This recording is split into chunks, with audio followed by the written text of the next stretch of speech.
Good evening, Walking Wisdom 21. How you all doing? It's Robert Baton here. Tonight I was going to talk about mindful exercise, in fact, exercise and mental health.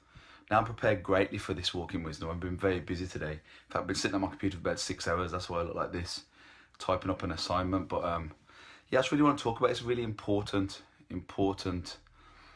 subject.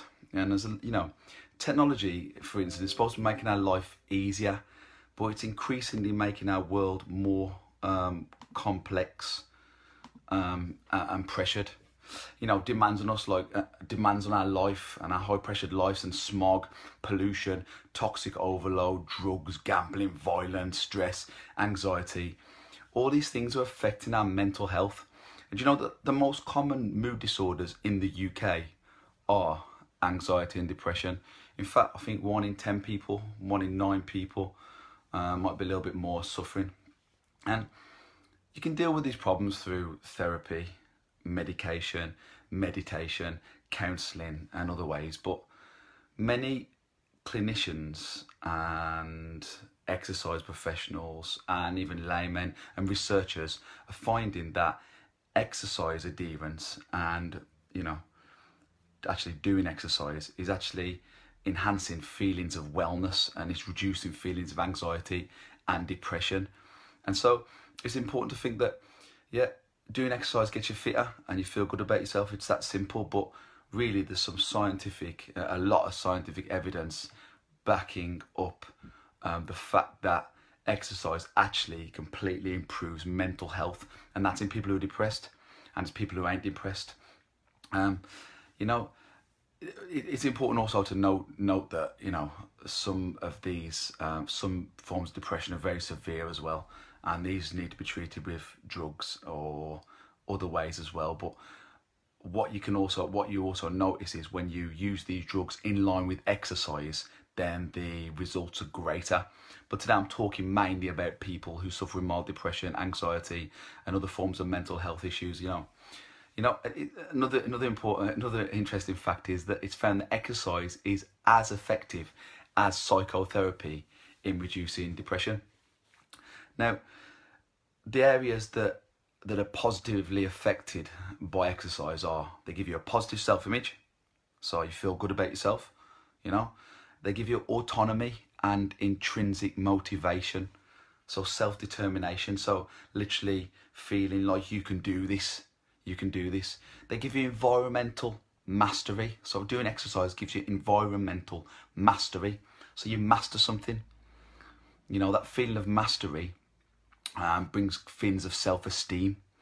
It gives personal growth as well, because you're getting better and better at something and you're changing as a person, so it brings feelings of personal growth, and that's not always easy in this life. It often can be quite expensive and time consuming, but exercise, small bouts of exercise, actually give massive amounts of personal growth. And it also gives people a purpose in life. A lot of people live for the gym. A lot of people have got jobs they don't like, that live in life they don't want to be living, and they're just doing what they have to do to get by. But exercising gives you a purpose in life. It gives you a purpose. And that's what's found as well. Exercise also has a tranquilizing effect, and we've all experienced it after a big leg session or whatever.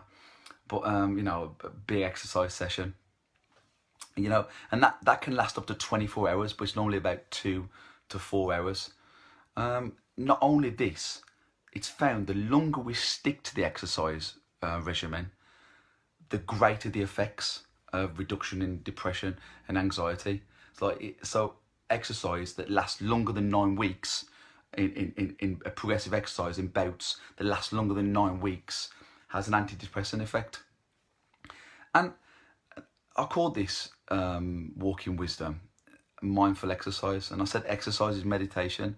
And meditation is rhythmic, repetitive movement and breathing, and that's exactly what exercise is. That's what meditation, exercise, the same thing.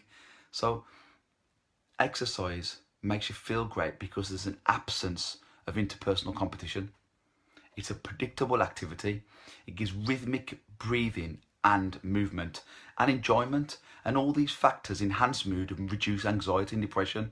So it doesn't matter what your sex is, what race you are, your social and economic status, your health, your age. These things do not matter at all. In fact, this applies across the board.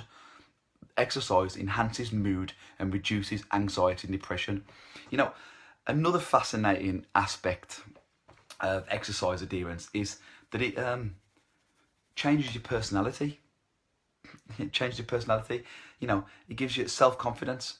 It brings intelligence. It's found in various studies that people who adhere to a moderately intense exercise regime show greater levels of intelligence from before they started. It's amazing. It also gives feelings of control, improved imagination, development of the self, development of your cognition, and self-sufficiency. You know, I've got clients now, you know, who and previously who I can see this happening for them. I can see this happening for them with the exercise we undertake. Exercise is meditation. It brings numerous mental health benefits, proven by hundreds of studies and testimonials. I've seen it in action with my clients. It'll aid your growth. Even Buddhists and other groups that practice meditation as a way of attaining mental balance, they practice some form of exercise as well, such as Tai Chi or yoga, or to aid their spiritual growth. You know, and I believe in a holistic method of well-being. So, you know, you've got to think about all these things if you want to be well. You've got to think about exercise. You've got to think about physically fit. You've got to think about being spiritually strong. And you've also got to think about your mental health and your mental wellness. So exercise and meditation. Contact me if you need any help. And if you need a program to fit your needs. Robert Baton, Walking Wisdom 21.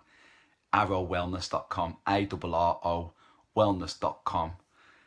Follow me on Twitter, ARRO fitness, Arrow Fitness. Yeah, and all that malarkey. Yeah, and it's great to see you tonight, guys. Have a great night.